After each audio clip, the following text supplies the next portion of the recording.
시간이 되었으므로 2024년 9월 29일 도사교회 주일 예배를 하나님께 올려드리겠습니다. 함께 기도함으로 예배로 나아갑니다.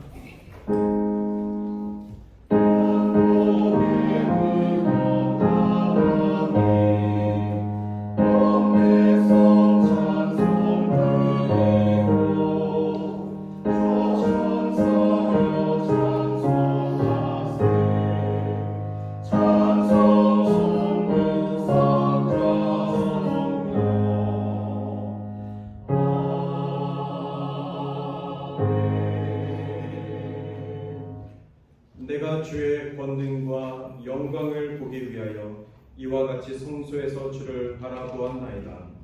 주의 인자하심이 생명보다 나음으로 내 입술이 주를 찬양할 것이다. 오늘도 우리 예배를 통하여서 우리의 믿음을 강하게 해주시는 하나님 아버지 감사합니다. 복되고 거룩한 주의 날에 세상 가운데 살다가 다시 죽어가는 영혼들 주님 앞에 나와 생기를 불어넣어 주심을 감사합니다. 주의 성전에 나와 예배를 통하여서 이 예배를 통해서 부어주시는 주의 임재와 영광 가운데 나아갈 수 있도록 주여 도와주시옵소서. 우리의 몸과 마음을 다하여 경배하고 찬양하오니 주여 연락하여 주시옵소서. 화물과 죄로 얼룩진 영혼들이지만 오늘 선포되는 주의 말씀을 통하여서 놀라운 은혜를 체험하게 하여 주시옵소서. 감사는 예수님의 이름으로 기원하옵나이다. 아멘.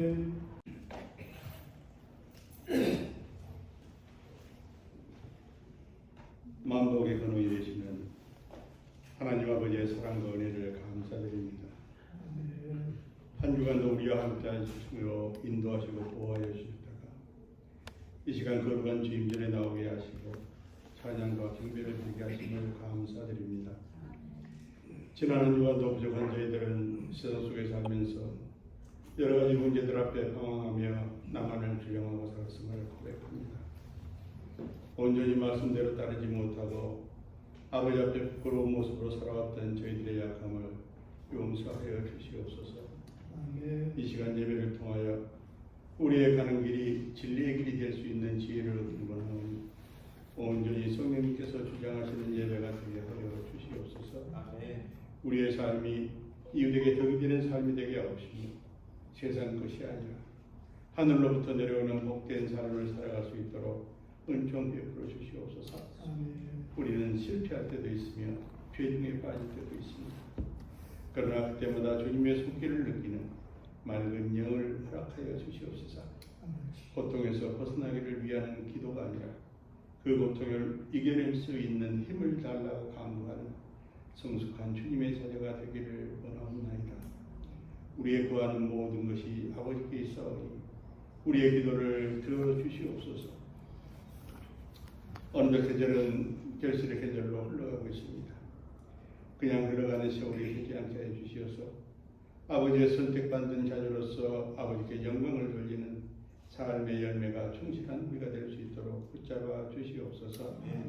오늘의 귀한 삶이 내일의 귀한 추억으로 쌓여가는 우리들의 삶이 되도록 인도하여 주시옵소서.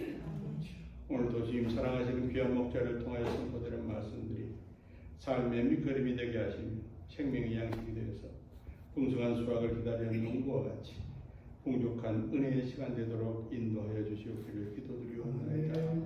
주님의 사랑으로 이 땅에 세워진 이 제단을 위하여 헌신하는 손길들을 더욱더 축복하여 주시옵소서. 어린 자녀들에게 말씀으로 인도하며 저들에게 큰 비전을 심어주기 위하여 수고하는 종들을 붙잡아 주시고 지혜를 더하여 주셔서 우리의 미래가 더욱더 밝아지게 하여 주시옵소서. 열심으로 귀한 찬양을 올려드리는 찬양들을 지켜주시옵소서. 또한 각 부서에서 맡은 바 사명을 다하는 귀한 성도들의 노력이 이 교회를 지켜나가며 복되게 하는 힘이 됩니다. 수고하는 손님들 위해 하늘의 복을 더하여 주시옵기를 원하옵나이다.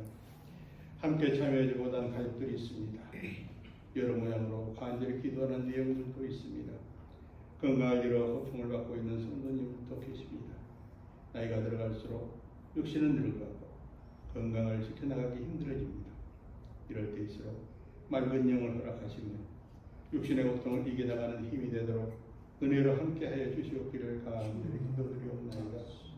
우리의 삶이 나이가 들어갈수록 아름다운 추억이 쌓이고 보람을 갖게 되는 삶이 되기를 소원합니다. 배려하며 사랑하며 감사와 기쁨이 넘치는 날들로 채워 주시옵소서. 지금 여러 가지로 지구촌이 혼란스럽습니다. 온 지구촌이 아버지께서 이루고자 하시는 평화의 땅으로 변모하며 아버지의 말씀이 충만한 땅으로 변하는 데 필요한 아버지의 자녀들이 될 수 있도록 인도하시고 축복하여 주시옵소서.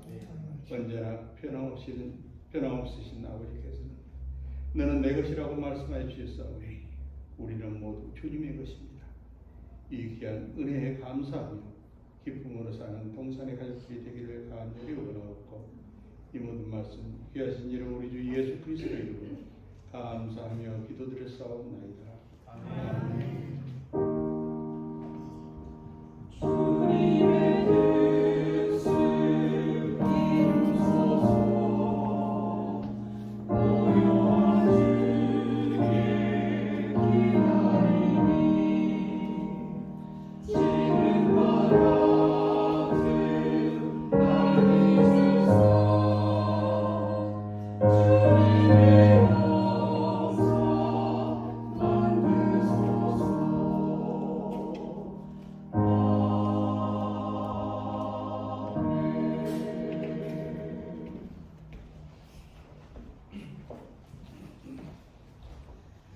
오늘 하나님의 말씀은 요한복음 4장 9절부터 14절 말씀입니다. 봉독해 드리겠습니다.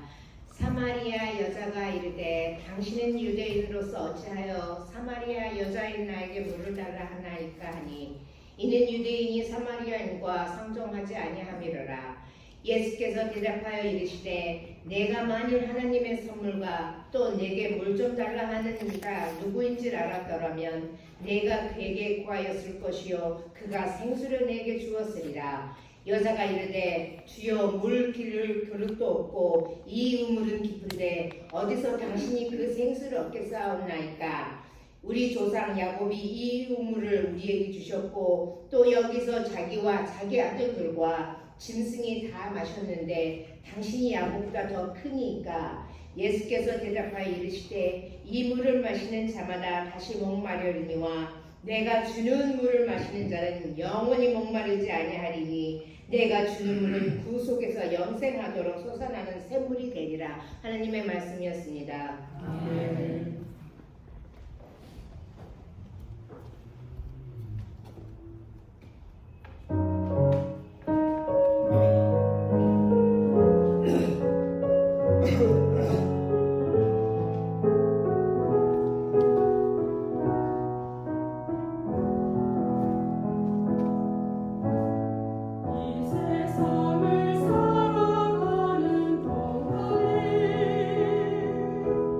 나의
귀한 찬양 감사합니다.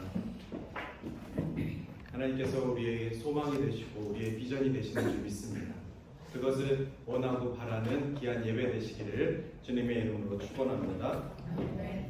오늘은 부모 시리즈 5번째 시간 사마리아 여인의 자유라는 제목의 말씀을 전해드리도록 하겠습니다. 요한복음 4장 말씀을 통해서 우리가 은혜를 받기를 원하는데요. 먼저 2가지 이미지에 대해서 설명을 좀 하고 싶습니다. 첫 번째 그림은 노아의 방주입니다. 그리고 2번째 그림은 잘 보이실지 모르겠는데 모세가 나일강에 흘러갔을 때 모세를 넣었던 갈대 상자입니다. 이 2 그림을 왜 같이 설명을 드리고 싶냐면 히브리 성경에서 우리 성경책에서 히브리어가 원문인데 방주라는 저 단어를 배라고 칭하지 않고 테바라는 히브리어로 상자라는 뜻으로 방주라는 단어를 썼습니다. 우리가 생각할 때는 거대한 배라고 생각을 하지만 하나님 보시기에는 의인의 가족을 보호하는 상자입니다. 그래서 테바라는 단어를 썼습니다. 똑같이 모세가 죽음을 피하는 그 과정 속에서 모세의 엄마가 모세를 넣었던 갈대 상자도 상자입니다. 바구니죠. 그렇게 이 노아의 방주와 모세의 갈대 상자는 유일하게 성경에 2번 이 테바라는 단어를 사용하였습니다. 그러면 이 테바라는 단어는 상자라는 뜻인데, 자, 노아의 스토리를 생각하시고 모세의 스토리를 생각해 보십시오. 하나님이 의인의 가족을, 의인의 민족을, 하나님의 백성을 보호하시고 건지실 때 상자를 사용하셨습니다. 그런데 이 상자는 우리가 생각하는 것처럼 노가 없습니다. 닻이 없습니다. 물에 맡긴 채로 흘러가야만 합니다. 하나님이 부르시는 바람에 따라 흘러가야만 합니다. 그 끝을 알 수 없지만 하나님께서 인도하시는 그 물결을 따라 전적으로 의지하고 흘러가야만 하는 것입니다. 노아의 방주에도 노가 없습니다. 닻이 없습니다. 오직 하나님께서 멈추라고 할 때까지 흘러가는 것입니다. 이것에는 노아의 방주에 들어가는 노아의 순종이 있었고, 또 갈대 상자에 내 아이를 넣는 어머니 요게벳의 순종이 있었습니다. 전적인 하나님께 의지함, 이것이 바로 노아의 방주와 갈대 상자가 공통적으로 주는 메시지입니다. 하나님만을 의지하고 우리의 인생의 목적과 방향과 속도, 그리고 어디서 멈춰야 하고 어디까지 가야 하는지는 온전히 하나님의 인도하심에 달려있다. 이것을 묵상하는 것에 은혜가 있습니다. 우리의 인생 가운데에도 어디로 가는지 모를 때가 있습니다. 그러나 하나님, 제 인생이 하나님이 나에게 주신 테마가 되게 하여 주시옵소서. 그래서 전적으로 하나님을 의지하여서 우리 가족이, 우리 교회가, 우리 민족이 전적으로 하나님이 인도하시는 그 길 가운데 두려워하지 않고 흘러가게 하여 주시옵소서. 언젠가 하나님의 때가 됐을 때 방주가 멈췄고 갈대상자가 멈췄습니다. 그리고 하나님의 구원의 역사가 시작되었다는 것을 우리가 믿고 나아갔으면 좋겠습니다. 아멘. 또 한 가지 그 갈대상자 이야기를 하면서 출애굽기 2장의 말씀을 보니까 이 모세를 살리는 과정 속에서 많은 여자들이 있었습니다. 우선은 모세가 이 땅에 태어났을 때 엄마 요게벳을 통해서 태어났죠. 하지만 마침 그때 이집트 바로에 의해서 방금 태어난 모든 사내 아이들은 다 죽여야 되는 상황이 되었습니다. 3개월간, 약 100일간 그 죽음을 피하기 위해서 요게벳이 아이를 숨겼지만 더 이상 그 아들을 숨길 수 없는 상황이어서 갈대상자에 넣어서 하나님께서 이 아이를 지켜주십시오. 저는 더 이상 보호할 수가 없습니다. 하고 흘려보냈습니다. 그때 누나 미리암을 같이 이 갈대상자가 어디까지 가는지 지켜보아. 저 어린 소녀가 어디까지 쫓아갈 수 있겠습니까? 그래도 동생을 위하는 마음에서, 아이를 위하는 마음에서 미리암 누나가 옆에서 함께 망을 보았습니다. 그런데 마침 그 갈대상자가 어디에 도착했습니까?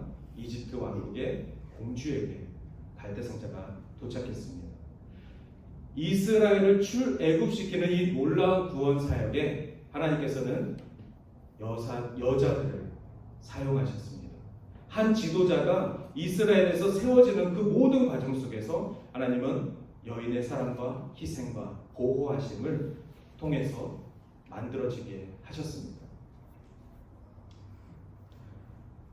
제가 오늘 이 한 여인을 소개하기 위해서 이렇게 갈대상자 이야기도 하고 또 저 멀리 방주 이야기까지 여러분들에게 전해드렸습니다.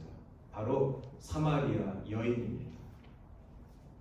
오늘 말씀 요한복음 4장에서 1절서부터 보시면은 사마리아의 한 여인이 나옵니다. 사마리아라는 지역이 넓기 때문에 그 지역 중에서도 이 수가성이라는 곳에서 살고 있는 여인입니다. 그래서 사마리아 여인이라고 부를 때도 있고 수가성 여인, 혹은 이 그림에 나와 있는 것처럼 우물가의 여인이라는 이름도 저희가 부르기도 합니다.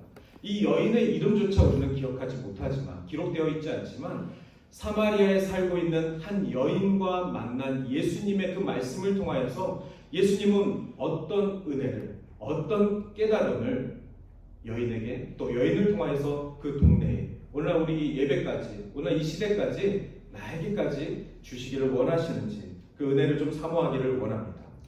아시는 것처럼 사마리아라는 지역은 유대인들이 살고 있는 지역의 북쪽의 지역입니다. 구약시대로 따지면은 남유다와 북이스라엘이 나눠졌을 때 그 북이스라엘에 있던 지역이 사마리아 지역이 됩니다. 그러니 유대인들은 사마리아 지역에 있는 사람들을 싫어했습니다. 싫어한 이유는 정통이 아니다. 저들은 정통 유대인이 아니다.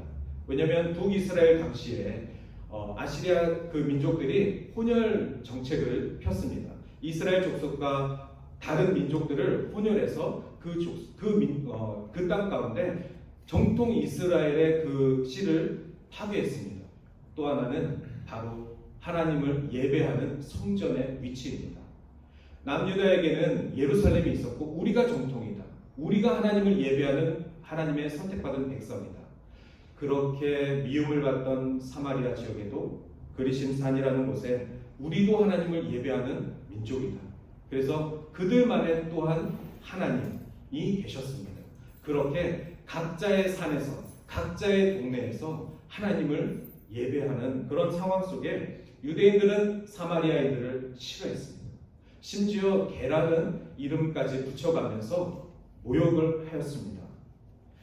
오죽하면은 6월절에 예루살렘에서 6월절을 지나고 갈릴리 위쪽으로 돌아갈 때 곧장 가면 될 일을, 사마리아 지역을 통해서 가면 될 일을 사마리아 땅을 밟기 싫어서, 사마리아 사람들을 만나기 싫어서 돌고 돌아서 그렇게 자신의 고향으로 돌아갔던 유대인들이었습니다.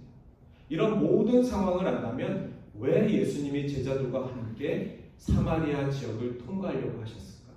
그리고 하필이면 이 사마리아 지역에서 우물가에 앉아 쉬면서 잠시 제자들을 먹을 것을 구해오라고 전부 다 보내셨을까? 보통 유대인들이라면 지금 절대 선택하지 않을 행동입니다. 예수님께서는 지금 아주 큰 의도가 있으셔서 작정하시고 사마리아 지역의 한 우물가에 멈춰서 혼자 앉아 계신 것입니다. 그때 한 여인이 나타납니다. 근데 이 여인은 사마리아인이었습니다. 사마리아인이 물을 기르러 오는데 성경에 보니까 제6시, 오늘날로 말하면 낮 12시에 물을 기르러 왔다고 되어 있습니다. 이렇게 더운 날에, 이렇게 더운 지역에서 낮 12시에 물을 기른다는 것은 아마 오늘날에도 상식적이지 않을 것입니다. 대체적으로 많은 여인들이 새벽이나 아니면 해가 떨어진 저녁에 물을 기르러 왔을 것입니다. 그런데 왜 이 여인은 낮 12시에 물을 기르러 왔을까요? 아마도 다른 여자들의 시선을 피하고 싶어서 아닐까요? 아무래도 다른 사람들이 자신을 좀 험담하는 소리를 듣고 싶지 않아서 몰래 아무도 가지 않는 그 시간대에 우물에 간 것은 아니었을까요? 그렇게 의문의 한 여인이 낮 12시에 물을 기르러 우물가에 왔습니다. 근데 하필이면 그때 누가 봐도 유대인 남성이 우물가에 앉아 있는 것입니다. 사람들 시선을 피해서 조용히 물 좀 기르고 가려고 했는데 마침 나를 개처럼 여기는, 사마리아인을 개처럼 여기는 유대인 청년이 저 우물가에 앉아 있는 것입니다. 얼마나 싫겠습니까? 하지만 아무리 모욕을 당해도 아무리 힘들어도 물은 길러야 살지 않겠습니까? 그래서 이 여인은 물을 기르러 우물가에 도착합니다. 나중에 사연을 알고 보니 이 사마리아 여인은 죽고 싶어도 죽을 수 없는 아주 사연이 많은 정말 기구한 여성의 삶이었습니다. 과거가 너무나도 복잡한 여자였습니다. 성경은 이 여인의 그 복잡한 과거를 그대로 기록하고 있습니다. 그리고 그 유대인의 남자가 예수였는데 예수님께서 이 여인을 향하여서 이렇게 이야기합니다. 물 한 그릇만 주십시오. 목이 마르니 물 한 그릇만 주십시오. 이미 유대인 남자가 자기에게 말을 건 것 자체가 지금 누가 보면 수근덕거리는 상황일 것입니다. 가뜩이나 자기 행실이 좋지 않고 자기 과거가 너무나도 화려해서 동네 사람들이 자기를 수근덕거리는데 저 유대인 청년하고 단둘이 우물가에서 물 주고 대화하는 모습을 누가 보면 어쩌겠습니까? 그래서 이 여인은 거절합니다. 이렇게 얘기합니다. 어찌하여 유대인이 사마리아인인 저에게 물을 달라고 하십니까? 당신은 누구신데 저에게 물을 달라고 하십니까? 그랬더니 예수님께서 이렇게 말씀하십니다. 내가 만일 하나님의 선물과 또 내가 누구인지 알았더라면 너는 그에게 구하였을 것이고 그가 너에게 생수를 주었으리라. 이것이 예수님이 오늘 이 여인을 만난 이유입니다. 예수님은 정말 단도직입적으로 여인에게 물을 달라고 하시고 그리고 여인이 거절하자 이 메시지를 전하셨습니다. 제가 하이라이트한 하나님의 선물은 무엇이고 그리고 내가 누구인지 알길 원하셨던 예수님의 그 마음은 무엇인지 오늘 말씀을 통해서 우리가 좀 깊이 묵상하였으면 좋겠습니다. 여자가 그럼에도 불구하고 따지듯이 얘기합니다. 선생이시여, 저는 당신에게 줄 그릇도 없고 그리고 그 그릇으로 물을 떠서 줄 마음도 없습니다. 그리고 이 우물은 옛 우리 조상 야곱이 우리에게 준 우물인데 당신이 야곱보다 더 큰 사람입니까? 라고 이렇게 얘기합니다. 얼마나 사마리아인이 무시를 당했으면 정말 물 한 그릇 달라고 했던 이 말에 이렇게까지 호들갑을 떨며 화를 내며 물을 절대 줄 수 없습니다. 그리고 당신들만 옳다고 생각하지 마십시오. 우리도 똑같이 야곱의 후손입니다. 이 우물은 야곱이 우리에게 준 우물입니다. 이렇게까지 공격적으로 예수님에게 대답을 하였습니다. 여러분에게 묻고 싶습니다. 여러분, 야곱이 큽니까? 예수님이 큽니까? 우리는 예수님이 크신 분이심을 알고 있습니다. 그런데 지금 이 여인의 상태는 어떻죠? 야곱이 더 크다라고 믿고 있는 것입니다. 내 앞에 있는 사람이 누구인지 모르면, 내 앞에 있는 사람이 나를 구원하실 예수 그리스도라는 사실을 모르면 그저 야곱보다 크지 않은 한 유대인 선생쯤 이렇게 생각하게 되는 것입니다. 그러나 예수 그리스도가 누구인지 알고 우리 안에 하나님의 선물 구원의 기쁨이 있는 자들은 야곱보다 더 크신 이가 우리 예수 그리스도라는 것을 분명히 알고 고백해야 할 것입니다. 할렐루야. 네. 그러면서 예수님께서 대답하십니다. 이 물을 마시는 자마다 다시 목마르리라. 야곱의 우물을 마시는 자들은 다시 목마를 것이다. 너희가 그렇게 자랑하는 아브라함의 자손 야곱의 우물을 마시는 자들은 언제든지 다시 목마를 것이다. 그러니 계속해서 갈증이 날 것이다. 그러나 내가 주는 물은 영원히 목마르지 아니하니. 영생하도록 솟아나는 샘물이 되리라. 아까 10절 말씀에도 생수라고 하였는데 그것이 영어 성경에는 living water라고 되어 있습니다. 우리 예수 그리스도께서 자신을 living water라고 표현하셨습니다. 살아있는 물. 예수 그리스도를 마시는 자는 다시는 목마르지 아니할 것이니 영원히 목마르지 아니할 것입니다. 이것이 주님이 우리에게 주신 구원의 기쁨입니다. 그런데 문제가 있습니다. 바로 여인은 육의 목마름을 이야기한 것이고 예수님은 우리 영혼의 목마름을 이야기한 것입니다. 우리가 끊임없이 예수님을 만나서 예수님이 누구이신지도 모르는 상황 속에서 우리 육체의 결핍을 이야기하고 우리 육체의 목마름을 이야기한다면 아마 예수님께서 물 한 그릇을 주셔도 그것은 야곱의 우물밖에 되지 않을 것입니다. 다시 목마르게 될 것이고 다시 필요한 것이 있게 될 것이고 기도해도 우리의 육체만 채운다면 다시 우리는 하나님 이거 주십시오. 다시 한번 이것만 허락해 주십시오. 끝도 없이 우리의 필요를 하나님께 구하게 될 것입니다. 그것이 야곱의 축복입니다.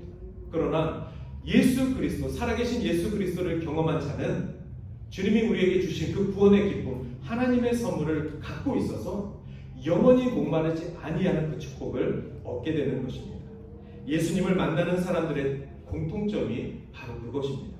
예수님이 우리에게 주신 것이 바로 영혼의 목마름을 해소하였고 영혼의 갈급함을 해소하였고 우리가 더 이상 이 땅 가운데에서 필요한 것이 없어도 나는 괜찮다라는 그 자신감으로 살아갈 수 있게 하는 것입니다. 즉 물이라는 매개체를 통하여서 예수님과 여인의 대화는 전혀 다른 차원의 대화를 하였던 것입니다. 우리가 예수님과 함께 영의 대화, 영의 차원의 대화를 하여야지만 예수님이 하시는 이 축복의 말씀을 이해할 수 있습니다. 그리고 예수님은 마치 이 처음 본 여인의 과거를 다 아는 것처럼 이렇게 이야기합니다. 주여, 그런 물을 내게 주사 목마르지도 않고 여기 물길로 오는 일이 없도록 하여 주시옵소서.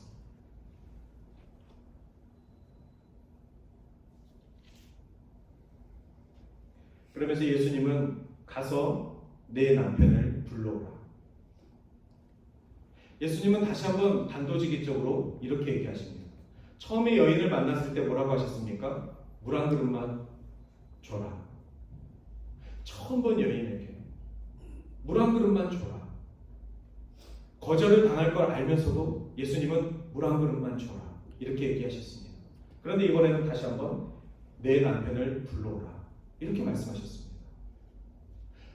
이 대답에 대해서 여인의 반응을 이미 알고 계셨음에도 거절 당하실 것이라는 것을 알고 계셨음에도 예수님은 이렇게 질문하십니다. 여인은 이렇게 얘기합니다. 저는 남편이 없습니다. 제가 남편이 없는데 어떻게 남편을 데려옵니까? 그랬더니 예수님께서 너가 남편이 없다는 것이 맞다. 너에게는 남편이 5명이나 있었다. 그리고 지금 너와 함께 있는 그 남자도 내 남편이 아니다. 그때 비로소 이 여인은 19절에 당신은 선지자이십니다. 어떻게 제 과거를 아셨습니까? 어떻게 제가 한 번도 아니고 두 번도 아니고 5번 결혼을 실패한 여인이라는 것을 아셨습니까? 그리고 지금 제 상황이 정말 죽지 못해 사는 삶임을 어떻게 아셨습니까?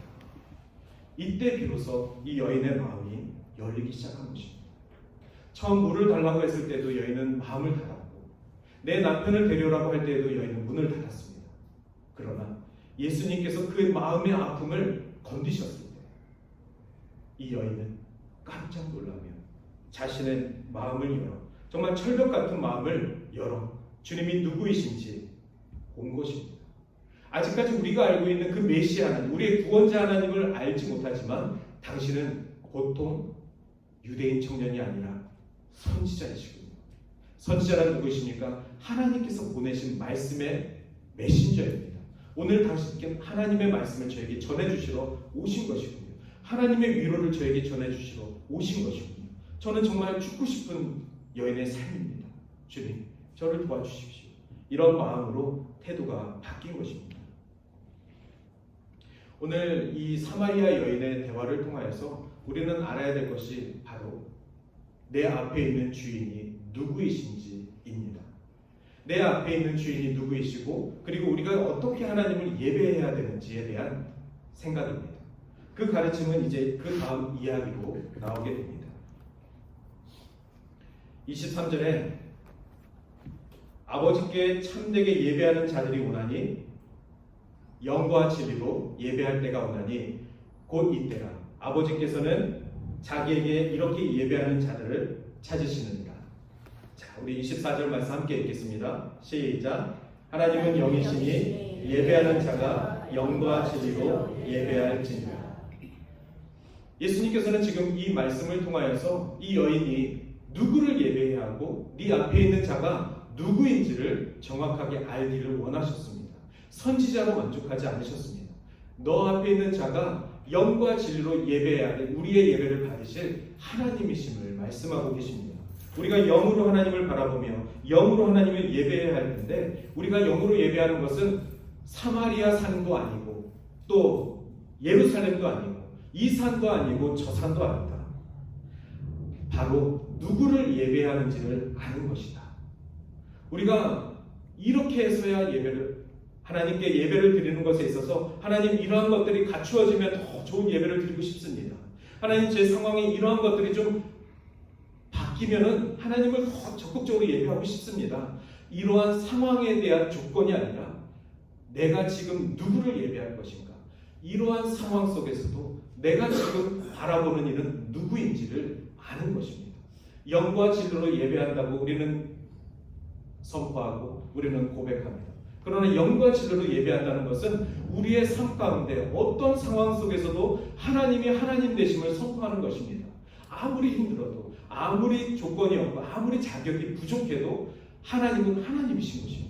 그 하나님을 바라보는 것에 있어서 우리의 조건이 아무 의미가 없습니다. 주님은 그 조건, 의미 없는 조건 가운데도 찾아오셔서 우리를 부르시고 우리에게 자유함을 허락해 주셨습니다. 오늘 부모 시리즈 5번째 말씀의 주제가 바로 자유입니다. 하나님이 우리에게 주신 자유는 무엇입니까? 바로 예배함의 자유, 영적인 삶에 대한 자유입니다. 여러분은 어떤 자유로운 삶을 지금도 꿈꾸고 계십니까? 사마리아 여인처럼 5번의 인생이 실패한 그 여인에게 사람들의 시선과 또 그 관심, 그것 때문에 철벽을 쌓고 있는 이 아픈 마음의 삶을 살고 있는 자에게 자유란 무엇이겠습니까? 주님은 그녀에게 찾아오셔서 지금 너가 처한 그 시선과 그 상황이 아니라 온전히 하나님을 바라보는 것인데 그것은 영과 진리로 하나님을 온전히 바라볼 수 있는 자유이다. 이 말씀이 다시 한번 이해가 되십니까? 4장 10절의 이 말씀, 하나님의 선물을 이해할 수 있겠습니까? 그리고 지금 너 앞에 있는 자가 누구이신지 이 여인은 이해할 수 있겠습니까? 예수님을 정확하게 만나면 우매했던 자들이 내 앞에 있는 주님을 구원자로 바라볼 수 있는 것입니다. 25절 말씀에 여자가 이르되 메시아 곧 그리스도라 하는 이가 오실 줄 내가 아노니 그가 오시면 모든 것을 우리에게 알려주시리라. 제 신앙 가운데 하나님이 보내실 메시아가 있음을 압니다. 그 메시아가 오시면 이 모든 환난과 어려움, 갈등, 이 문제 다 해결될 줄 믿습니다. 이 여인도 유대인들의 그 메시아 사상으로 기다리는 자였습니다. 이 여인이 바라보는 하나님은 정말 기다리는 메시아가 오셔서 저 좀 해방시켜 주세요. 저 좀 자유롭게 해주세요. 저 좀 도와주세요. 이런 간절한 신앙의 사람이었습니다. 그때 우리 예수님께서 말씀하시길 너가 말하는 그가 바로 나다. 내가 바로 그다. 예수님은 정확하게 그 간절히 사모하는 여인에게 너가 간절히 만나고 싶었던 그 예배받기 합당한 분이 바로 나다. 나를 통하여서 영원히 목마르지 아니할 것을 경험하였으면 좋겠다. 이 여인의 행동은 너무나도 당연하게 예수님이 누구이신지 알고 바로 동네로 돌아가 날뛰며 사람들에게 복음을 전하는 삶으로 바뀌었습니다. 정말 몇 시간 전까지만 해도 수근덕거리는 그 사람들 때문에 보기 싫어서 낮 12시에 물을 기르던 인생이었습니다. 정말 옆집 사람이 나를 볼까봐, 나에게 말을 걸까봐 정말 만나고 싶지 않은 사람이었습니다. 그럼에도 불구하고 예수님이 누구이신지 정확하게 만난 이 여인은 돌아가 그 이웃의 문을 두드리며 동네에서 날뛰며 그 사람들이 나를 손가락질해도 난 상관없다. 그 사람들에게 복음을 전할 수 있으면 우리가 기다렸던 그 메시아가 오셨습니다. 이것을 전할 수 있으면 나는 죽어도 상관없다. 이것이 바로 나는 죽고 내 안에 살아계신 그리스도는 나를 통하여 역사하는 그 삶을 살아가는 것입니다.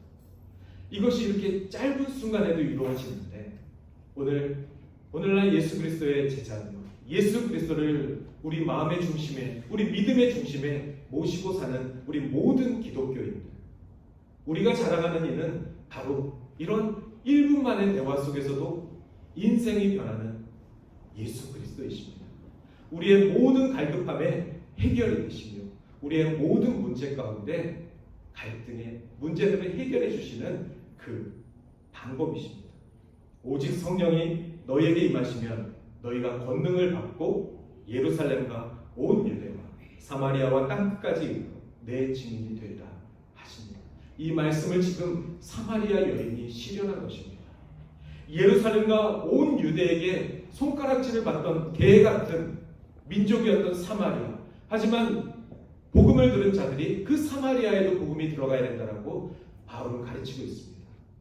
우리 믿는 자들이 나아가야 될 선교의 방향이 무엇입니까? 우리가 예배하던 예루살렘뿐만이 아니라 우리가 손가락질하던 저 믿음 없는 사마리아인에게도 복음이 전해야 하며 그리고 이방인에게도 온 땅끝까지 복음을 전해야 하는 것이 우리 기독교인의 선교의 사명 아니겠습니까? 오늘 예수님을 만난 사마리아 여인은 이 사도행전 1장 8절의 말씀이 이미 삶 속에서 실현된 삶인 것입니다. 사마리아 여인이 그날 이후로 어떻게 살았는지는 모르나 아마 저 천국에서 하나님을 만나기 전까지 오직 복음으로만 살았을 것입니다. 예수를 만난 기쁨은 바로 이러한 능력의 삶이 되는 것입니다. 오늘 또 한 가지 여러분들에게 말씀드리고 싶은 것은 이렇게 간절한 마음의 심령의 상태가 연약한 여인만 있는 것이 아니라 이러한 여인을 찾아 헤매시는 우리 예수 그리스도의 마음이 늘 우리와 함께한다는 것입니다. 여러분, 외롭고 힘들고 불편한 것이 많고 나는 왜 이렇게 자유롭지 않은 삶을 살고 있지? 라고 생각이 드실 때마다 찾아오셔서 우리를 위로하시고 우리에게 영원히 목마르지 아니하는 생수를 주시길 원하시는 우리 예수님의 손을 붙잡으시길 바랍니다. 기독교 하나님은 우리를 예수님을 예배하는, 예수님을 통해서 우리 하나님을 예배하는 자로 부르셨습니다. 우리가 영과 진리로 서지 않는 한 그 영의 하나님을 바라볼 수 없고 예수 그리스도의 말씀을 이해할 수가 없습니다. 우리는 지극히 작은 자입니다. 사마리아 여인보다 우리가 더 나은 것도 없습니다. 그러니 우리는 사마리아 여인을 욕할 수가 없습니다. 그 여인의 과거를 우리가 나무랄 수가 없습니다. 우리도 잘난 것이 없습니다. 그럼에도 불구하고 중요한 것은 사마리아 여인에게 찾아온 예수 그리스도를 우리가 만난다는 것입니다. 주님은 우리에게 말씀을 통하여 성령 하나님의 인도하심을 통하여 우리에게 찾아오셨다는 것입니다. 오늘도 이미 우리와 함께 하신 그 예수님을 붙잡고 살아가시길 바랍니다. 그래서 지난주에 예배는 멈춤이라고 말씀을 드렸습니다. 우리가 한 주일간의 삶을 살아가면서 이 예배드리는 이 시간 잠시 멈추고 나를 위해서 필요로 하는 모든 것들을 잠시 내려놓고 손해를 보더라도 불편하더라도 내가 이 시간 의지적으로 하나님을 예배하길 원합니다. 내 모든 것은 하나님이 공급하셨지만 하나님 이 시간만큼은 말씀만 주시옵소서. 내가 나의 모든 삶의 필요 가운데 의지적으로 하나님의 말씀을 받길 원합니다. 그래서 우리가 멈춰야 합니다. 예배는 멈춤입니다. 또 하나 오늘 예배는 정성이라도 말씀드리고 싶습니다. 예배는 이렇게 드리는 것이 맞고 저렇게 드리는 것이 맞는 것이 아닙니다. 이 교회에서 드리는 것이 맞고 저 교회에서 드리는 것이 맞는 게 아닙니다. 예배는 이 나라에서 드리는 것이 맞고 저 나라에서 드리는 것이 틀리다. 아닙니다. 예배는 누구를 정확하게 예배하느냐. 영과 진리로 우리 하나님을 영으로 예배하는 자가 그 예배를 받으시는 하나님을 예배 영화롭게 하는 것입니다. 하나님의 임재는 무소부재하셔서 우리의 생각 가운데 가둘 수가 없습니다. 하나님은 우리에게 태바를 만드셔서 우리를 보호하시고 그 상자 안에 가두실 때가 있지만 인간은 하나님을 태바 안에 가둘 수가 없습니다. 태바는 하나님이 만드신 것이고 우리는 절대 하나님을 어디에도 가둘 수가 없습니다. 그러니 누구를 예배해야 되는지 분명히 하시고 낮 12시 피할 것이 아닙니다. 아무리 힘든 사람들의 시선 피할 것이 아닙니다. 우리가 돌아가야 될 바로 이유신 것입니다. 오늘 어머니의 마음으로 우리가 이 말씀을 준비하며 봤습니다. 이 세상에 핍박받고 소외되고 정말 힘없는 그러한 여인들의 위로하며 하나님께서 그 여인들을 찾아가시면서 위로하시는 그 마음을 우리가 같이 소망하길 원합니다.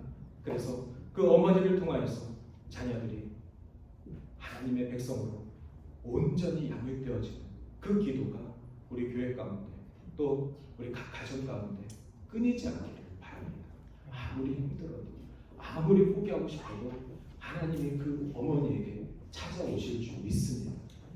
어머니께서 포기하지 않도록 하나님이 적절할 때마다 예수 그리스도의 은혜와 성령 하나님의 인도하심을 경험하게 하실 줄 믿습니다. 마지막 이사야서 43장 21절 말씀, 이 말씀을 읽고 우리가 같이 기도하길 원합니다.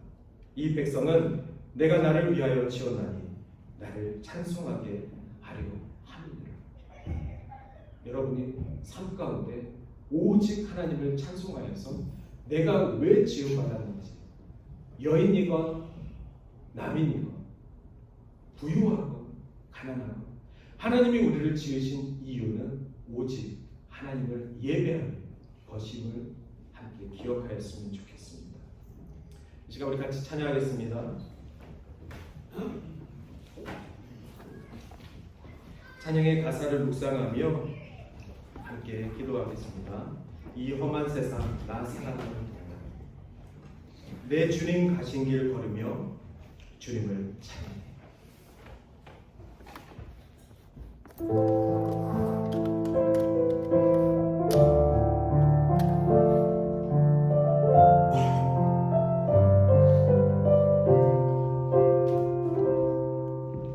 이 험한 세상 나 살아갈 동안 내 주님 가신 길 걸으며 내 주님을 찬양해.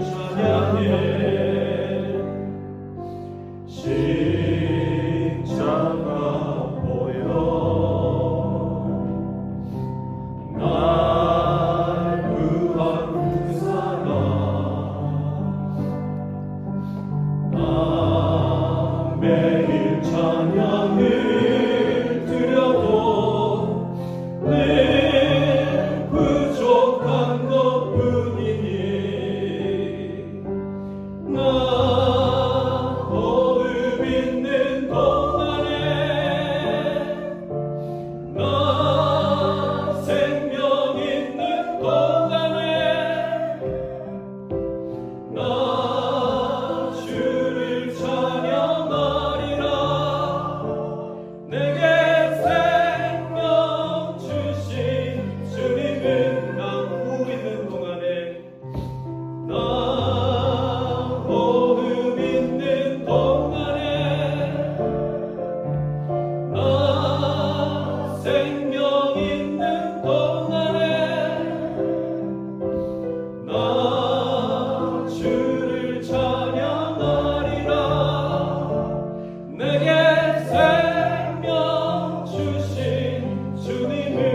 이 시간 함께 기도하겠습니다. 마음의 합심을 통하여서 하나님께서 우리에게 결단하는 심정들마다 그 기도 가운데 응답하시고 그 가정을 지키실 줄 믿습니다. 하나님께서 위로가 필요하신 자들에게 찾아오셔서 위로 위로하시고 그 기도 가운데 그 눈물 가운데 닦아주시며 우리의 위로자가 되시고 영원히 목마르지 않은 그 선물을 우리에게 주실 줄 믿습니다 라고 이 시간 우리 간절히 결단하며 기도하겠습니다.